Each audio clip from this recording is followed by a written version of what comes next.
Salut à tous. Salut. Alors il y a quelques années, maintenant presque 3 ans jour pour jour, on a fait une vidéo qui est restée en top tendance de la chaîne, quasiment numéro 1 pendant des années, et c'était vraiment très cool, c'était... La préhistoire de la chaîne. Ah non, tu veux dire qu'est-ce que c'était? Oui, c'était quoi? Ah, c'était une sarbacane. Et on vous en a parlé plusieurs fois, cette sarbacane, on pensait l'améliorer. Et là, comme tu le dis, après 3 ans, on s'est enfin décidé à le faire. Mec, ça va être incroyable, avec le matériel qu'on a aujourd'hui, parce qu'à l'époque c'était fait un peu en dilettante, mais là on va essayer de le faire en une journée et de se faire... Ne survends pas, Baptiste. Comme on sort de la domotique, de l'électronique, etc., on s'est dit qu'on allait vous amener encore une fois sur un DIY bois, un peu d'électronique parce qu'il va y avoir l'air comprimé à gérer. Ah bah tu viens de teaser l'air comprimé.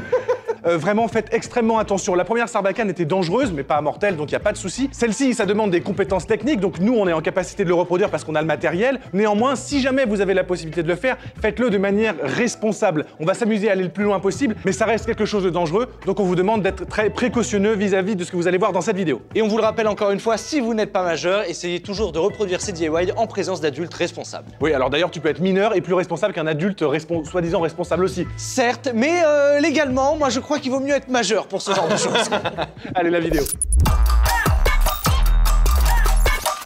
Et la vidéo d'aujourd'hui est sponsorisée par Wanao France. Enfin, plus exactement, les Wanao D12 230 et 300. Parce que souvent, vous nous demandez quel modèle on pourrait vous conseiller pour débuter ou même pour les amateurs éclairés. Et on vous répond généralement les modèles que tout le monde donne. Sauf que là, on a peut-être trouvé enfin le modèle qu'on pourrait vraiment vous conseiller pour plusieurs raisons. On a vraiment testé cette imprimante ouais. et elle nous a vraiment plu. Elle a des vraies qualités à faire valoir. Vous avez devant vous les pièces en PLA bronze qui ont été imprimées en une seule fois en près de 3 jours sur la D12 300. Ça peut s'adapter dans une chambre puisque les ventilateurs à l'intérieur sont silencieux, que ça utilise une carte MKS 32 bits avec des drivers TMC 2209 totalement silencieux et hyper précis. Franchement, à ce prix-là, c'est ridicule. Vous n'avez rien à faire à l'intérieur. Alors oui, il existe des modèles genre la Ender 3, mais vous allez changer les drivers, mettre des poignées. Toutes les options qu'il y a sur d'autres modèles pour beaucoup plus cher qu'on peut rajouter après sont déjà présentes à l'intérieur. Et d'ailleurs, en parlant qualité d'impression, vous le voyez, là, l'overhang, il est à 85 degrés. En dessous, c'est absolument impeccable. Et même la calibration de base, elle est nickel. On a imprimé des charnières minuscules et il n'y a pas eu besoin de la régler plus que ça. Elle existe avec une option bicolore, donc bi-extrusion.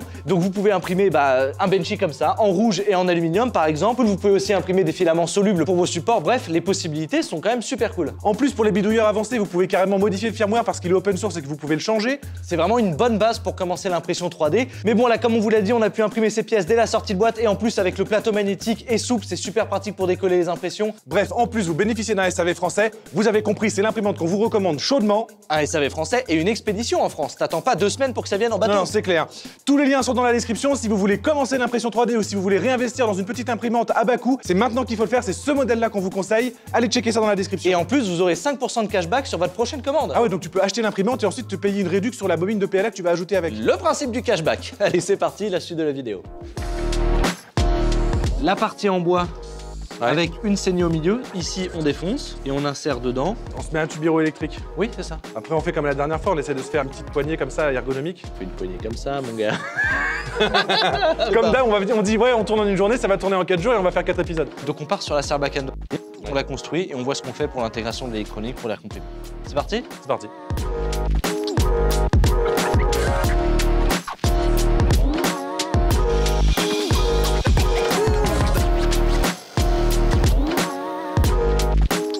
Comme avec Arcus, on a un peu de mal à s'accorder sur la longueur du tube, on va faire des essais. Donc je vais faire tout de suite des petits projectiles pour qu'on voit immédiatement si ça c'est suffisant en termes de précision et de vitesse par rapport à l'autre tube qui est beaucoup plus grand.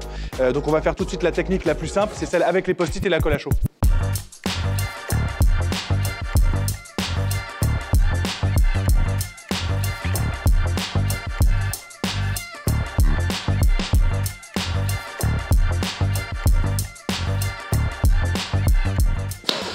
Mec, tu fais ça avec ta bouche, t'imagines avec le compresseur? Cette sarbacane est toujours aussi incroyable. C'est enfoncé genre de 1 cm. Hein. Prêt? Prêt? 3, 2, 1. Ça va beaucoup plus vite. Ah si, c'est plus enfoncé, ouais. Bon, clairement, les tests sont concluants. La version raccourcie est fonctionnelle et ça va déjà quand même très bien et très loin. Ceci dit, par contre, on a testé avec le plus long et le plus long est effectivement plus rapide et il y a plus de force d'impact à l'arrivée. Donc, pour le prototype, on va se concentrer sur le court et quand on fera la version finale, on décidera peut-être de l'allonger un petit peu. En fait, ce qu'on va voir, c'est déjà si, avec l'air comprimé sur le petit, on dépasse ou on égale le long tube. Et puis, par contre, il faut quand même faire un point, c'est toujours aussi efficace et toujours aussi simple que lors de notre premier DIY. Tu vois, ce qui me rassure un peu, c'est qu'en définitive, c'est pas en mettant de l'air comprimé que ça devient dangereux. C'est-à-dire que tous les tubes dans une maison sont dangereux, Baptiste. Mais oui, au final, tout le monde peut faire ça. C'est d'ailleurs quand on était gamin qu'on prenait les effaceurs et qu'on mettait les cartouches dedans. C'est le même principe. Bon, là, en tout cas, on relie le compresseur avec notre petite buse et on voit si on arrive à enfoncer la fléchette.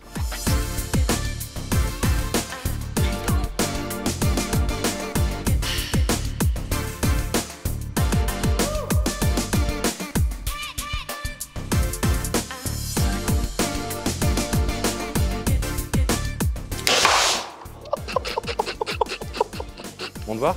C'est le papier qui a détruit le bois à 20 mètres de distance, 25 mètres de distance. Bon, je crois qu'on peut dire que ça marche super bien, ça marche trop bien. Là, on a poussé au max les limites de la sarbacane. Les tests sont concluants. En fait, on a carrément éclaté notre projectile. Il a pas tenu le choc. La vis est partie sans le bout. Et le bout est arrivé après et a éclaté le bois juste par l'impact. Ça pèse rien, hein. Ça doit peser dans les 5-10 grammes ce truc. Et ça a réussi à rentrer dans le bois et à le péter alors qu'on est à 20 mètres. Le système de pression a super bien marché. On voit bien ici que l'opercule, eh bien, elle s'est percée. Donc ça a vraiment permis de faire monter en pression le premier tube pour tout relâcher d'un coup pleine balle dans le deuxième tube qui là du coup envoie la balle à des vitesses vers l'infini et l'au-delà. Donc maintenant ce qu'il nous reste peut-être à faire c'est réétudier un peu le système pour qu'il soit plus simple, plus joli et honnêtement bro, je pense qu'on peut se permettre de réduire un peu quand même que ça soit esthétique. Trouver un juste milieu entre effectivement le canon court et le canon long, comme ça on pourra mettre l'électronique tout en ayant un petit peu de longueur, ça va être parfait, on a les bons résultats, ouais. C'est bon, on a fait les tests. Et donc maintenant que tu parles d'électronique, on a les tests du canon, c'est bon, mais là je pense que ce qu'on va faire c'est s'attarder un petit peu à l'électronique pour voir si on peut bien tout relier et que ça soit fonctionnel.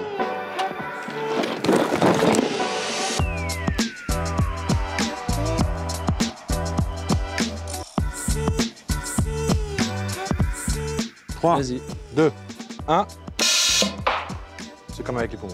Ah, tu trouves? Ah oui, c'est sûr. 3, 2, 1. Bah, ça n'a pas bien marché non plus. Claire, mais du coup, on n'a pas besoin de... On n'a pas besoin de ça. Bon, alors concrètement, le solénoïde, c'est très fun parce qu'on peut vraiment s'amuser à faire un truc avec un contact sec, etc. Mais au final, ça n'a pas grand intérêt à part grossir le système. Oui, ce qui nous intéressait vraiment avec le solénoïde, c'est-à-dire l'électrovan, c'était vraiment qu'on puisse avoir l'ouverture directe du clapet et donc la libération de toute la pression de l'air de manière instantanée. Et oui, parce qu'un solénoïde, c'est un électroaimant avec un système de blocage juste en dessous. Et quand on vient mettre de l'électricité, on crée du magnétisme et pouf, l'aimant se colle au plafond tout de suite. Donc ça relâche la pression d'un coup. Donc on pouvait enlever l'effet de la pression progressive de la gâchette et en plus ici on a une toute petite embouchure alors que sur le solénoïde c'était beaucoup plus gros. Mais au final c'est pas mieux et c'est surtout que notre système avec la chambre de compression, la petite vanne en scotch de peintre était beaucoup plus efficace et on ne gagne rien quel que soit le système. Donc ça c'est analogique et au final bah, c'est beaucoup plus pratique. En réalité comme on a une réserve de compression qui est beaucoup plus importante, on vient monter très vite en pression là-dedans. Et comme la valve pète d'un coup, on a vraiment une grande réserve de gaz qui est comprimée à l'intérieur et qui du coup est relâché d'un coup et avec un effet en fait plus allongé puisque comme on a une quantité plus importante, on va avoir une poussée qui va aller vraiment jusqu'au bout. Sans compter que une fois que ça casse, on a la gâchette qui est complètement enfoncée, donc on continue d'insuffler de l'air dans le tube qui vient rajouter de la vitesse à la fléchette. Donc là, c'est très bien, ça va nous simplifier le DIY. On va s'amuser à intégrer cette gâchette-là sur notre serbacane, on met les tuyaux, on fixe le tout. Bah, le proto est terminé, ma man, il est temps de faire le système final. On va se designer un petit truc stylé, on va se mettre une dizaine de patchs côte à côte comme ça pour recharger, on aura juste à retirer les patchs, les remettre, refermer et...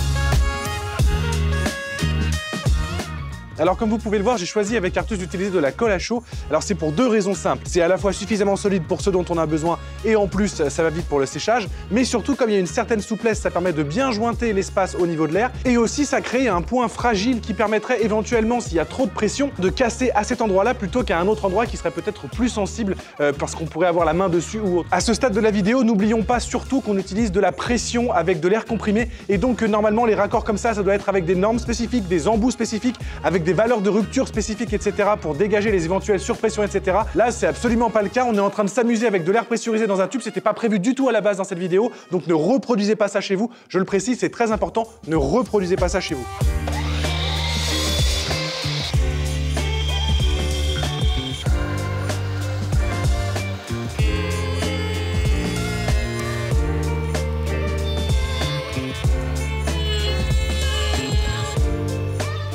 Bon, pour moi, la première partie en bois est presque terminée. On a arrondi les bords. J'ai mis un petit coup de papier de verre pour que ça soit bien lisse. Ici, on a dégagé un petit peu le bois pour qu'on ait plus de place pour la détente.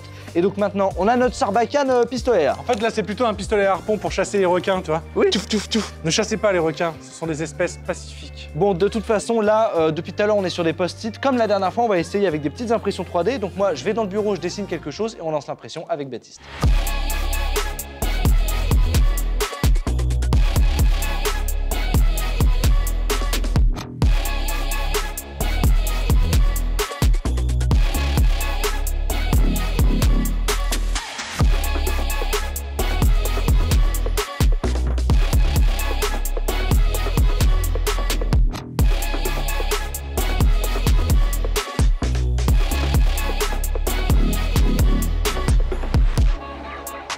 C'est trop beau, comme d'hab. Ouais. Alors ces petites bases, elles ont été imprimées en Prusament, le filament le plus magnifique du monde, disons-le, à 0,4 mm d'épaisseur de couche avec notre buse de 0,6, ce qui fait qu'on les a imprimées en moins d'1 heure pour 12 versions. Artus a fait une version avec des petites ailettes. C'est ça, je me suis juste amusé avec les fonctions de Fusion 360. C'est pas beau ça? On va voir si ça améliore un petit peu la stabilité de la fléchette parce que ça va fendre l'air, n'est-ce pas? Donc là, on a toutes nos fléchettes, mais on va pas les utiliser pour le moment. Il nous reste maintenant à assembler la première partie de la Sarbacane. Enfin, quand je dis assembler, c'est de vérifier que tout rentre bien, puisqu'ensuite on doit faire la deuxième partie qui sera le canon, ce à quoi je crois on va s'atteler maintenant. Oui, la partie turbo. La partie turbo-compresseur, ouais. Ça. Tu vois, je pense que là, paf, paf, pouf, pim, et bam, ça tombe. Ça peut faire ça. Voilà, donc il faut couper là. Et ensuite, on aura ça à faire. Ok, bon, il y a déjà ça à couper.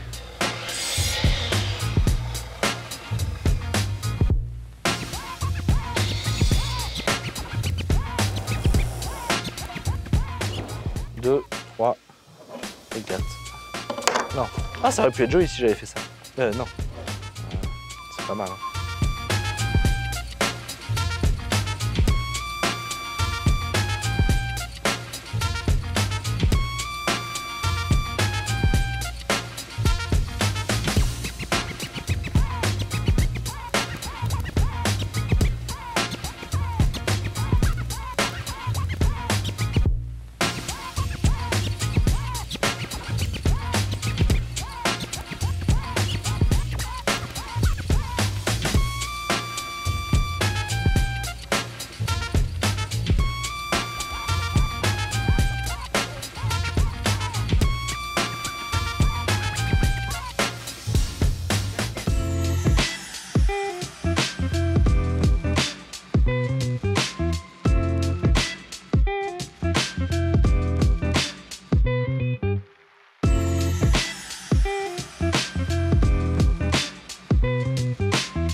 Franchement, la Patex Express sèche super vite. Alors, ils disent 5-10 minutes, mais nous, on attend toujours 30. Et dès les 30 minutes, eh ben, j'ai pu commencer à poncer. On s'est même permis d'arrondir les angles, ce qui fait que là, on a vraiment un truc qui est en main et agréable et qui est vraiment joli. Ouais, alors ça s'enclenche parfaitement. Si on vient mettre le système comme ça, normalement, ça rentre pile poil. Donc on a la partie fixe avec le pistolet qui ici sera fixé avec de la colle ou avec un arceau, on ne sait pas encore. Ça bougera pas en fait. Et cette partie qui sera amovible, soit on la laisse classique et ça nous fait une longue Sarbacane, soit on met le système avec le petit capuchon de scotch de peintre qui va nous permettre de faire la chambre de pressurisation. Et donc on pourra virtuellement augmenter la puissance à mort en fonction de ce qu'on veut. Donc maintenant il faut qu'on réfléchisse un petit peu à l'esthétique de tout ça, puisque là il n'y a plus qu'à peindre, coller et laisser sécher et ça sera fonctionnel. D'ailleurs je suis en train de me dire, en fait ce qu'on a fait, c'est un canon bi-utilisation qui fait à la fois canon ou chambre de compression pression est canon. Et Sarbacane quand même, faut pas oublier. Oui, bah ouais, ça reste une Sarbacane, c'est sûr. Bon allez, c'est parti, on réfléchit un petit peu à comment on va peindre tout ça.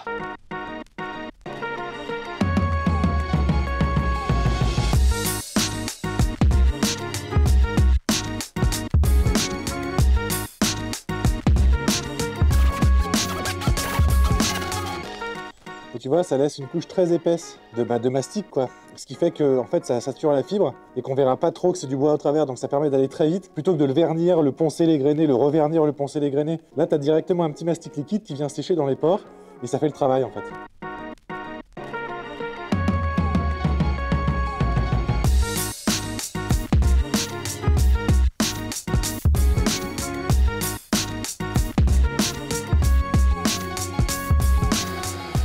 Bon, la couche de mastic va vraiment nous permettre de pénétrer au cœur de la fibre du bois, ce qui fait que quand on va mettre une couche de rouge sur le corps de l'arme, eh bien ça nous permettra d'avoir le rendu le plus opaque possible et en une seule couche, ça devrait largement suffire pour obtenir le rendu désiré. Le noir brillant est du plus bel effet. C'est ça, ça fait noir et rouge, on espère que ça sera super cool. Donc là, c'est parti, on met d'abord un petit coup de papier de verre pour égrener le mastic et ensuite on met la première couche de couleur. Bouge pas.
Ok.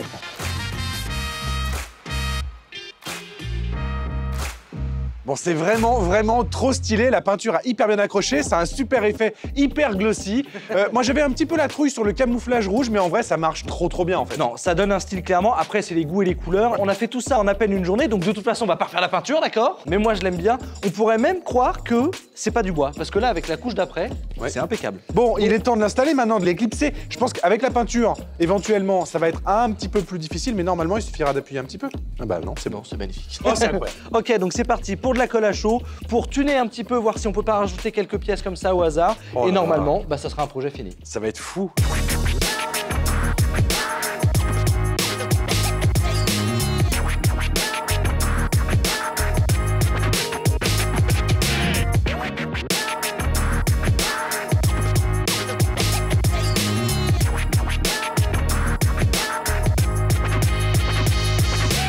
Il y avait vraiment rien à faire, un coup de colle à chaud, une vis pour tenir le canon et c'est nickel. Franchement, ça tient trop bien. C'est hyper joli avec la petite vis tête ronde là. Tu sais à quoi ça me fait penser? Quoi? À un film de Jean-Claude Van Damme. Ah oui, ça fait genre... Il y a un côté années 80, futuriste, il y a un côté Time Cop. Ouais, c'est exactement ça. Bon, maintenant, on s'est dit qu'on pouvait peut-être trouver un petit système pour fixer les fléchettes. Ces fléchettes-là, sur la première Sarbacane, on avait utilisé une mousse avec des petits clous et on avait enfoncé les fléchettes dans la mousse. Maintenant, on a une découpeuse laser. Donc, on va essayer de l'utiliser, comme ça, on aura un DIY vraiment complet, on aura eu de l'impression 3D, du bois. Il n'y a pas eu d'électronique, du coup, d'accord? Bon, on va utiliser la découpeuse laser pour faire un petit support avec de l'acrylique rouge qui nous reste. On va voir si ça marche. Si ça rend pas bien, on ne met pas. Si ça rend bien, on le fixe. Il a tout dit.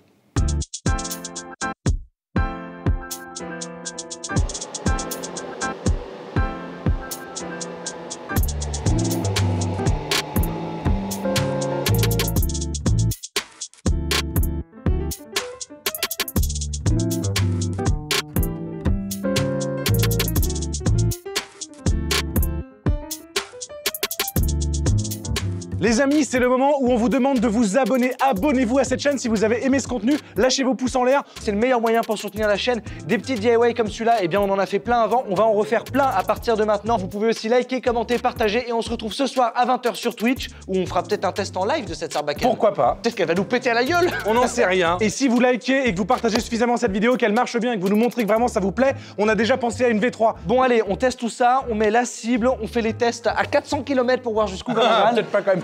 C'est parti.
Et là, tu fais comme ça.